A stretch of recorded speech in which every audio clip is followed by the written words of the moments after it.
Welcome, Finger Lakes basketball fans, to the Upstate Hoop Podcast on FingerLakes1.tv. It's Thursday night, January 16th, 2014. This is episode number 8 of the season, and we're coming at you live from the FingerLakes1.com studios in downtown Seneca Falls, New York. I'm Jim Sinacropi. My co-host Matt Verkey's running a little late tonight. He'll be here in about 15 minutes to join me, but until then, we have Coach Brian Miller of the Finger Lakes leading Geneva Panthers as they prepare for what could be the game of the year on Friday night in Geneva against the second-place Newark Reds. And we have him holding on the line.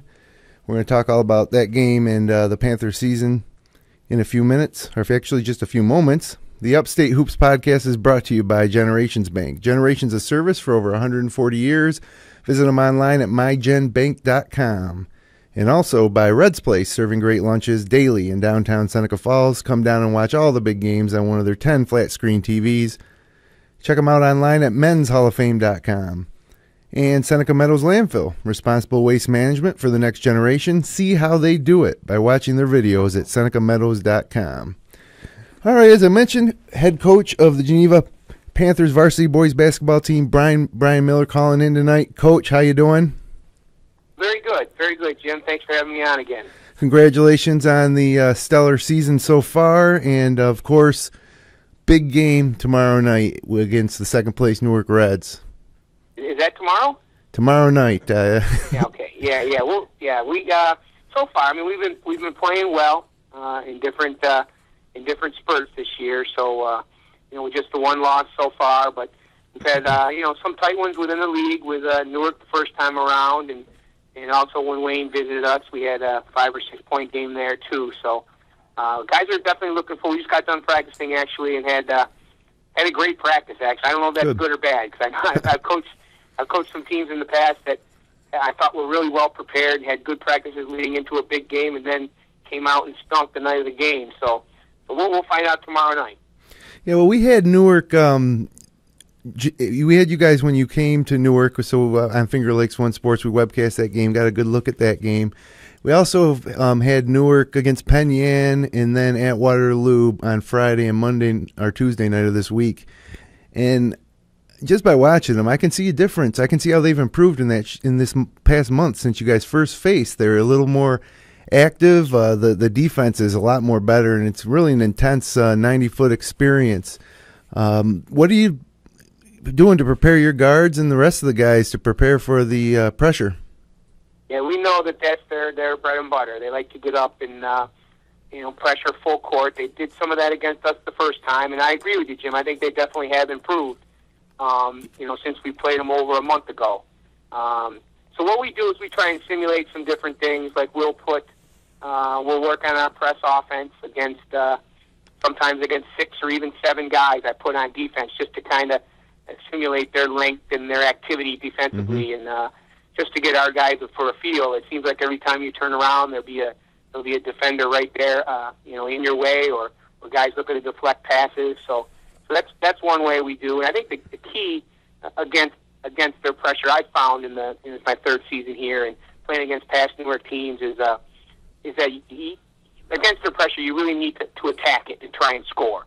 Because if you just passively are happy with getting it over midcourt, then they're just going to keep running, trapping you, and really be the aggressor. So I think we need to look to score off their pressure, and I've found in the past that when we are able to do that, they back off a little bit, and then you settle into more of a half-court game defensively. They may pull back the reins a little bit on the pressure if you can get some easy baskets off of it. So that's what we're really going to look to try and do tomorrow night.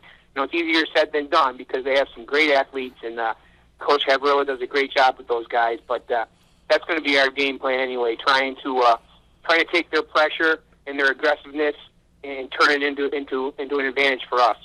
Well, one key to possibly doing that is Ray Sims Jr. Now, he's a big guy that can handle the ball and handle that type of pressure. I imagine he'll be pretty key for you on Friday night. We use him a lot to help break pressure. He's big enough where you can see over the top of, generally teams will put smaller guys, quicker players in the front court to look to double, and he's able to look through that. I think our game with Aquinas this year, who's similar to Newark athletic-wise, and they try and pressure different types of pressure like Newark will run at you, and I think that experience, I think, will help us, in preparing for this game, which is why I want to play games like that, because I think, it prepares us for important league games and potential sectional games down the road, too. So hopefully that, we lost that one, we dropped it, but hopefully we learned something from that and we could take advantage of that and make us better prepared for tomorrow night. Now, you think there's going to be a full house tomorrow night? No Newark travels well? Yeah, we're hoping for it. It's actually a whiteout here in Geneva. Oh, nice. The kids are calling it, so everyone's going to be wearing white T-shirts. And unfortunately, our girls play, and there's a league wrestling match, too. But other than that, I know the guys have been talking it up, and we got some signs posted all over school, and had a lot of emails from people I know in the community, and also even like some college coaches. I mean, there's a lot of kids on the floor tomorrow night are being recruited by area college schools. So a lot of college coaches, I think, will be out. Those that aren't playing, a chance to see a matchup of what I would consider probably two of the better teams in the area. Well, Jamie Rosser was on the post-game show after the Penn Yan game. He had 25 points in the first half of that game, and so he was in a pretty good mood. And he said, when asked about the Geneva-Newark game, if he's been thinking about it, and he said he's been thinking about it every minute of every day since the first time. Jamie's a great kid, great player. Jamie and plays AAU, and Zeron Bratcher, who comes off the bench for them, played some AAU ball with Junior Sims and Akia Jackson and Stephen Dolgus from my team. So they all know each other very well. I'm sure they've been talking back and forth a little bit. I try and control my guys a little bit with that Twitter and all that other stuff that they do, as far as what they're saying and all that kind of stuff. But I know it's good-natured. I know it's a good rivalry. It's an intense rivalry. The first game was really played hard, I think, by both teams. I don't think it was really well executed by both teams. It was so early in the year. It was back December 10th. So both of us had just played two games. And it was kind of a back and forth affair. Actually, they went up by 8 points in the third quarter. And I think we were just able to make just enough plays, down the stretch and made a bunch of free throws in the fourth quarter, which kind of helped us hold them off. But, gave us a leg up at that point. But we knew all along, and I'm sure our guys have, even though how much as a coach you tell guys to worry about the next game's the most important game and that type of thing, I'm sure, and if you asked them honestly, I'm sure that they were kind of looking forward to this one too. Well, that's good, though. As a coach, you probably have to set certain benchmark points, I guess, throughout the season or things that you look forward to. I remember an old JV coach of mine said that he didn't like someone at Newark, and he has something personal, and this is going way back, so none of the people, I think there's a lot of turnover in the staff there now, but since when I played JV basketball. But he said, that's our Super Bowl, because as JVs, you don't have postseason. And so it was, I think, our last regular season game, and he built this whole thing up around it and kind of got us to focus our season on building to that point. So it can be used as a positive way as a coach, too. And for all I know, that he may have made the whole thing up, Well, as coaches, sometimes we try and maybe bend the truth a little bit to try and get guys focused in, but there's no need for me to. They knew. I mean, our guys knew. I actually had to pull the reins back a little bit to say, let's relax. We won on Tuesday night at Pale Mac, and it was a game where I felt we were in control most of the way. We were up like 13 in the first quarter, and just kind of I just wanted to get through that because I was worried about it being a trap game. Guys looking forward to Friday's game, and Pale Mac can surprise you. They got some good young players, and so I was happy to get through that one. And then the guys right after the game, they knew right away that they were just really focused on Newark. They thought about Newark right away, and I kind of had to dial it back a little bit in practice yesterday because you don't want to get too hyped up, too amped up, too early. And I always tell them, this is not football. You're not going to run out there and bang into somebody. You want to be you want to be excited. You want to play with it, intensely and play with emotion, but it's got to be controlled emotion. So hopefully they're getting that. And like I said, we just had a really good practice, and the game plan is set. I think we're ready to go, and really looking forward to it. If anyone's out in the area, into Geneva tomorrow night, definitely stop by the high school. 7:30 is going to be a great game. And another layer to it, Coach, is that, you're both Class A2 teams, and along with Wayne are the top three teams in sectional points right now. You got Geneva leading the way with 40 sectional points. Wayne is second, a big drop off to 27, then Newark right behind them at 25. And then there's another fairly big drop to Batavia at 14. So now you guys came down a class this year, and just looking at this, you guys are the top dog right now. And speaking of looking ahead to the Newark game on Friday, how about long term? You got to like your chances with this team if they could continue to play well and prove to win a sectional title maybe this year for Geneva. Well, that would be great, but that was one. Coming in the season, we set team goals and we sit down and talk about certain things. And our number one goal this year was to win the league. So that's what we want to do first and foremost. And if we do win the league, I think the rest, our seeding will kind of take care of itself. Like you said, we are right now fortunate enough to be the first seed, but there's still 7 games to play, so that could change. But I feel like if we play the way we're capable of the rest of the way, that we have a decent lead there where we can kind of hold on here and maybe get that top seed, which would be great. What they did this year, last year we were also Class A, and but there was just one classification because there were 16 schools that were Class A last year. This year there's 18 schools, so they broke us into two different 1 and A2, as they do a lot with the smaller brackets. There's smaller classes like the C's and the B's, and we're in the smaller part of the A2 bracket right now. So we have the 3 Finger Lakes East teams, like you said, are the top 3 seeds right now. There's 3 Monroe County teams.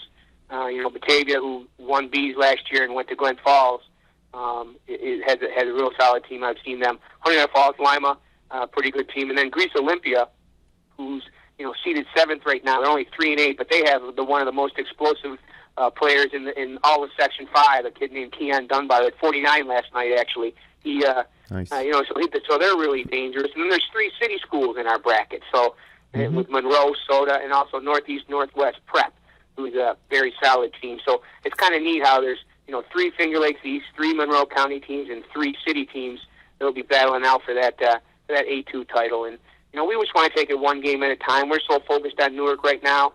I look at those standings, down because I look to get some scouting opportunities and things like that. But I really don't believe our guys are thinking too much about that right now. We really want to looking forward to tomorrow's game. We have so much respect for Newark and what they're capable of that we just want to kind of take it one at a time. It's the old cliche, but I really think this group, these guys are focused that way, and they know we had an opportunity to kind of slip through our fingers last year. We had a really nice team that couldn't get it done. We ran up against an Aquinas team in the semifinals and lost to them, but that's down the road. So we just want to things first here, and looking forward to the Newark game tomorrow night. And then after that, you're going on the road at Minders and at Wayne. So after this Newark game, it stays difficult. Yeah, absolutely. If we can get through tomorrow night, which would be great, we'll be happy about it. But then we'll practice on Saturday and get ready for maybe the 2 best big guys in the league back to back. Now Minders and Wayne playing tonight. They're playing tonight. Yeah. You have an update? My JV coach is there actually scouting and taping for us, and there was about 3 minutes left in the game, the last I heard, and Wayne was up 10. So it looks like they were going to hold on there against Minders. Well, Coach, I really appreciate you taking some time after practice tonight to talk to us about the game tomorrow night. We're all excited about it. Finger Lakes One Sports isn't webcasting the game, unfortunately, but I'm still I'm surprised because you guys do. I thought you had every Newark game on. That's funny. Well, recently it has. We were Geneva heavy in the beginning of the season in Newark. I know.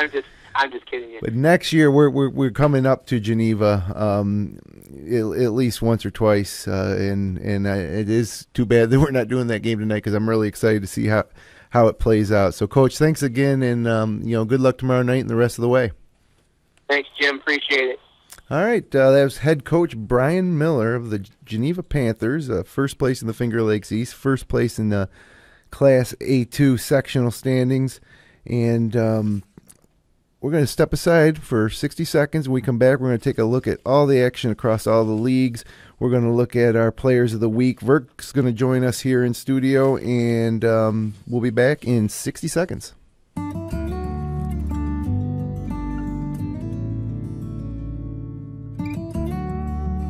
We hold on to the things that really matter. Welcome to Generations Bank. Hi, I'm Jody Torrio. If you're like me, you've got stuff lying around the house that you want to recycle, but you're just not sure how, like broken toasters, vacuum cleaners, or microwaves. At Seneca Meadows, we have a drop-off for those. Bring in anything with a cord, and we'll make sure it's recycled properly through our partnership with 2TRG. It's that easy.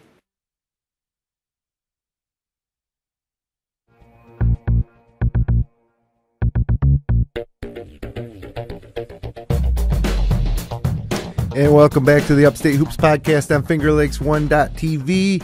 And welcome Matt Verke, my co-host in studio.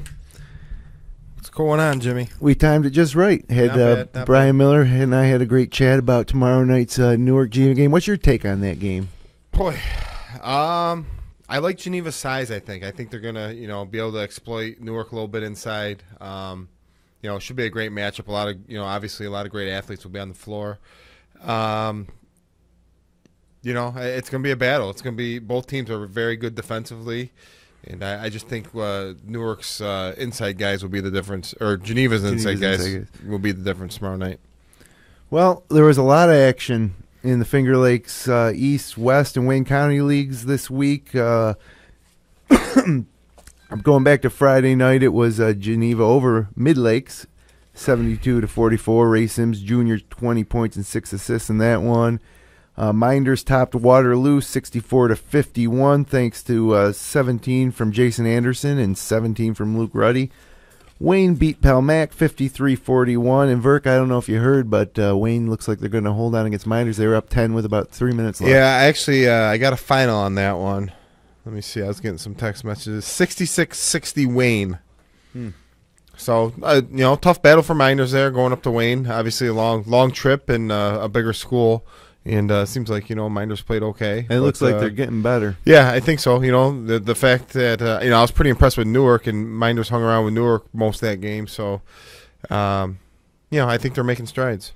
Now, last Friday night, we were in Newark to see Penn Yan play Newark, and we were kind of excited because Penn Yan's a bit of an upstart, and it really wasn't much of a game. Newark rolled all over them, 90-46, and Jamie Rosser, 25 first-half points, ended up with 28 and 9 rebounds in that win.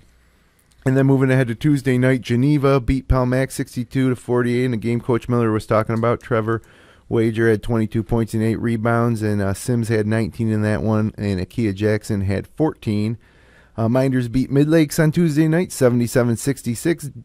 Devin Verke, 25 points in that one, and that's a career high. Yeah, for a freshman, 25 points, I'm sure, if, he can put up numbers like that consistently, that will obviously help Minders down the road here.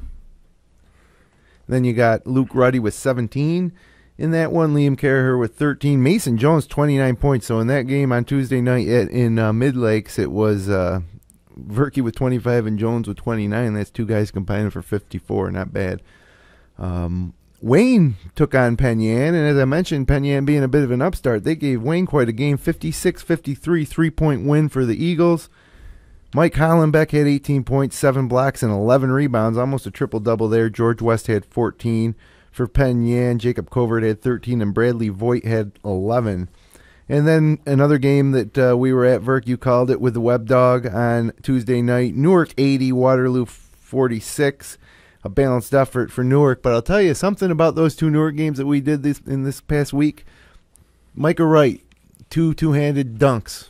Yeah, I'm a super athlete. He's not a real big kid. 6'1" maybe, and very smooth out there. Just and he can get up and dunk it pretty easy, because the one we saw was kind of in traffic a little bit. Just caught it, went up and dunked it with two hands.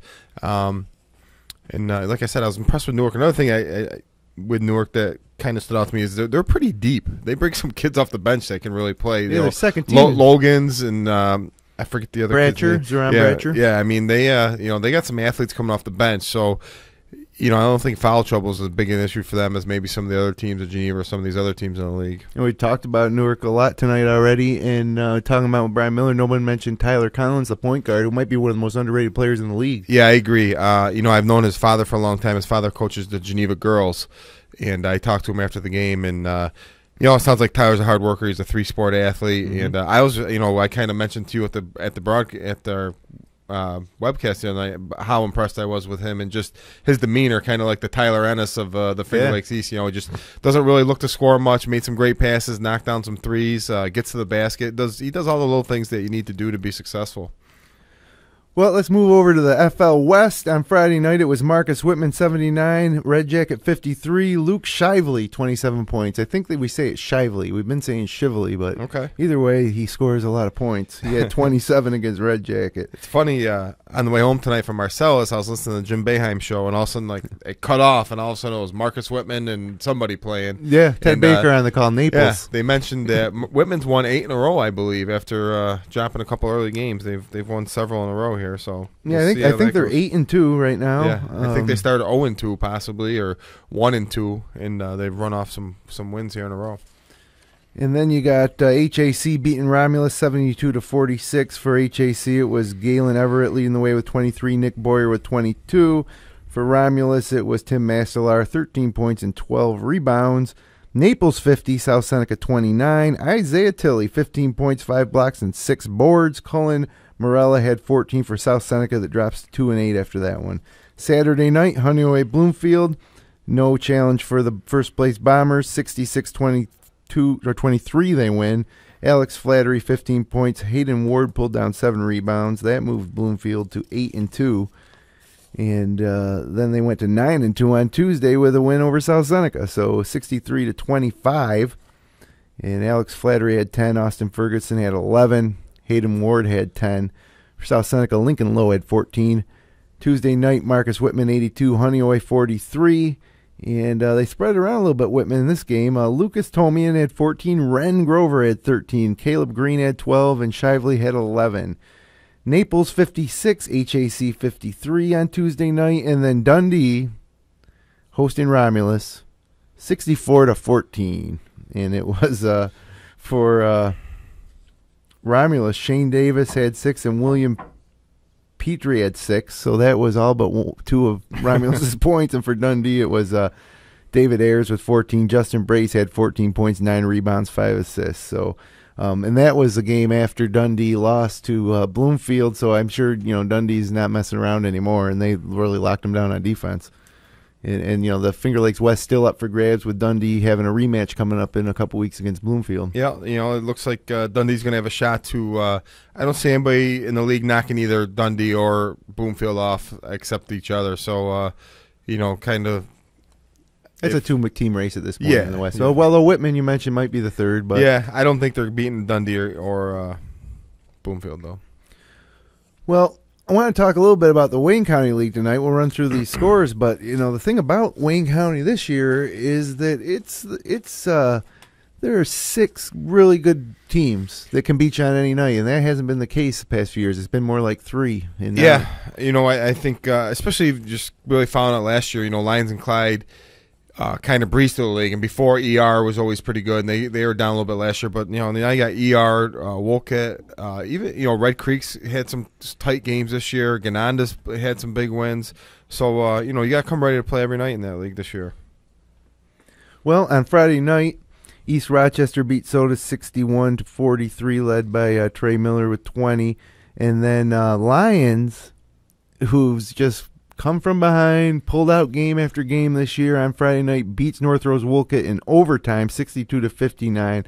30 points by Damon Hunter, 17 from DJ Long, And for North Rose-Wolcott, it was Chris Dean with 18 points and 18 boards to go with Jake Stevenson's 18 points. And great game there. And Verk, you got a report from Coach Young on that one. I think they were down 10 again in the fourth and came back. Yeah, just looking at the box score, I didn't talk to Zach, no. But another game where they were down and were able to pull it out late. Took it to overtime and got the 3-point win. Now, you wonder how many times you can do that? Well, I'll get to that action on Tuesday night in a second. Geneva 65, Red Creek 57 now. Jacob Slobe got the old Upstate Hoops bump. He was in here all the way from Red Creek in studio with us last week, and he comes out with 33 points and 7 rebounds, 4 assists to go with him in that loss to Geneva. And, it's a great individual effort, tough to take the loss. Yeah, obviously, I'm sure he'd rather have the win than the big statistical game. But, he scored over half his team's points, and, he also had 7 rebounds, 4 assists. Yeah. Great stat line, obviously, for we got to get – next year we got to watch him play one of the games and get out there. We'll webcast the Red Creek game next year for sure. As long as Slobe doesn't declare for the NBA early, That's right. comes back for a senior season. Marion beat Williamson 51-48 to pick up their third win of the season. Preston Crago had 22 points. And then on Tuesday night, Verk, Lyons finally dropped a close one. It was East Rochester 68, Lyons 67. Justin Reho 17 points. Kendrick Watson 16 points for ER. So they moved to 9-2. Lyons drops to 8-2. Damon Hunter 26 points and 6 assists. Nice week for Hunter. DJ Long 20 points. And, of course, that leaves a 2-game separation with Clyde in first, and now there's a tie for second with ER and Lyons. And I think, actually, North Rose-Wolcott is 2 losses, too, in league. So, now Lyons control their own destiny. They could have beat Clyde on Wednesday, and we'll be there webcasting that one. And Lions kind of snuck by a couple of these teams early on. ER, they beat the first time. North Rose, they just, took them to overtime and beat them. They beat Red Creek by 1. So they really, they kind of snuck through that first round with a lot of close wins. And it finally caught up to them. ER got them. And puts a little separation between Clyde and the rest of the league now. But, Clyde's, some of these teams are obviously capable, besides Lions, of also upsetting Clyde. So I wouldn't call that league race over yet. But obviously a tough loss for Lions to lose to ER. Yeah, and of course they win that game next Wednesday night. You're right. Clyde's got some tough games left on the schedule. They were in action on Tuesday night as well, defeating Williamson 69-37 to move to 11-0. Cam DeSanto 20 points, Jermaine Bogans 18, and Michael Turner 10 points and 8 rebounds. North Rose-Wolcott defeated Marion 78-34. Chris Dean with 22 in that one. Jake Stevenson with 17. And Gananda beat Sodas 55-52. So that's all the action in Wayne County. Let's take a look at our Players of the Week, Verk, this week. And the Players of the Week win, if I can grab it here, FingerLakes1.com t-shirt. All you got to do if you win is email us at upstatehoops@fingerlakes1.com with your address and shirt size, and we'll get one right out to you. This week, Verk, my player of the week is Jamie Rosser with that 28.9 rebound effort against Penn Yan, and it was all because of the first half. He didn't play a lot of the second half. It was a blowout, but right. Guy had 25 first-half points, and you don't see that too often. No. So that on that one half of play alone, and he played a solid game, too, against Waterloo. I'm giving Jamie Rosser in Newark my Upstate Hoops Player of the Week. I was looking at a couple guys, and I didn't want to do any repeats. Has Damon Hunter been our Player of the Week? He may have been, but he deserves it. The guy had 30 and 29. Yeah, so I was I'm gonna pick him for Player of the Week. I was gonna go keep it in the family and go with Devin Verkey. He had 25, but I figure he's got 3 more years to win the Upstate play. To win a T-shirt. So right. I'm gonna go with Damon Hunter. Well, Damon only a junior too. I'm sure he'll have a few more T-shirts. I think he even got a T-shirt last year, so he might be. He may have one for every day of the week before it's over. So congratulations, Jamie and Damon. You know the drill. Email us at upstatehoops@fingerlakes1.com with your address and T-shirt size, and we'll get it right out to you. All right, power rankings. Wayne Finger Lakes power rankings, and I'm getting to the point where I think we got to go 10 deep on these, but we're still only going 5 right now. And I think we should do a top 10. just because there's a lot of good teams in the Wayne Finger Lakes. There are, no doubt. And I had a tough time this week. I got Geneva at 1 still. I'm going 1-5 here. I got Geneva 1. I kept Clyde at 2, but I was so impressed with the way Newark's playing, especially defensively, and not only defensively, the way they're sharing the ball. They're unselfish. They really move it on offense. They can really score in transition. They can score. They got 6-7 guys that can score at the basket. But I kept Newark at 3. But they got a big game coming up tomorrow night that could change everything in these power rankings. I got Bloomfield at 4, atop the West, and I got Wayne at 5. I moved Wayne into 5 and dropped Lyons out after that loss this week. How about you, Burke? What you got? I'm going to go – I'll start off with number 1. I think, Geneva's pretty solid right there, obviously until somebody from the Finger Lakes beats them. So I think they're pretty square, and I agree with you. Newark and Clyde, I think, would be a good game to see. Clyde's bigs against Newark's quickness. That would be a big game, but I'll keep Clyde 2, Newark 3, Bloomfield 4, and I'm going to keep Lyons in at 5. All right. Wayne's been kind of, they beat Minders tonight, close game. Penniana was a close game. So we'll see how it plays out, but I'm going to go with Lyons at 5. And we got to look at Wayne when they come to Newark. That's a game we're live webcasting in 2 weeks. And, of course, next Wednesday night, Lyons at Clyde. That's always fun to get into Clyde. I think you're calling that game along with Dandy Dave Barnick. Yes. I'm really excited about that one. It's always fun to get over to Clyde, especially when Lyons is in town. And this will be the 3rd straight year we've done that Lyons at Clyde game. Yeah. And Lyons won them both. Yeah, they've been great games every year, and looking forward to another good one. Well, speaking of the week ahead, on Thursday night, there's a ton of action. Naples visits Marcus Whitman, Dundee at Honeoye, HAC. This is actually tonight at South Seneca Romulus, at Red Jack, at Marion's at Gananda, Red Creek at North Rose-Wolcott, and Williamson at Sodus, and, of course, at Wayne at Minders game. Friday night, you got Newark at Geneva, Penyan at Pelmac, Waterloo at Mid-Lakes, Clyde Savannah at ER. So maybe, Verk, by the time that game rolls around on Wednesday, the ER, that's a tough game for Clyde, obviously going to Sure. ER. Yeah, and ER is obviously a capable team. They're kind of on a roll now, and, Clyde better come ready to play. And then Monday night, you got Kendall at North Rose-Wolcott and a Martin Luther King Day special at MCC. Tuesday night, Geneva at Minders, Mid-Lakes at Penyan, Pelmac at Newark, Wayne at Waterloo, and then Wednesday night, Honeoye at Romulus, Marcus Whitman at Bloomfield, Red Jacket at Naples, South Seneca at Dundee, that Lyons at Clyde game, North Rose at Gananda, Sodus at Marion, and Williamson at Red Creek. So that about wraps it up for this edition of the Upstate Hoops podcast. Thanks again to head coach of the Geneva Panthers, Brian Miller, for calling in. And next week we'll be back on a special night, Tuesday night at 9. We're going on vacation Thursday, Verk. We're going to Lake Placid, so we won't be here. Verk and I ski jump in our spare time. But for our live viewers, remember we'll be back online live at 10 o'clock tonight with Brad Connor for the Upstate Orange podcast, where we'll talk all about 2 more Syracuse wins and preview Saturday's game against Pitt in the Dome. So thanks for joining us, everyone. For my co-host, Matt Verke, our producer, Jeremy Hunt, I'm Jim Sinacropi. We'll see you next week.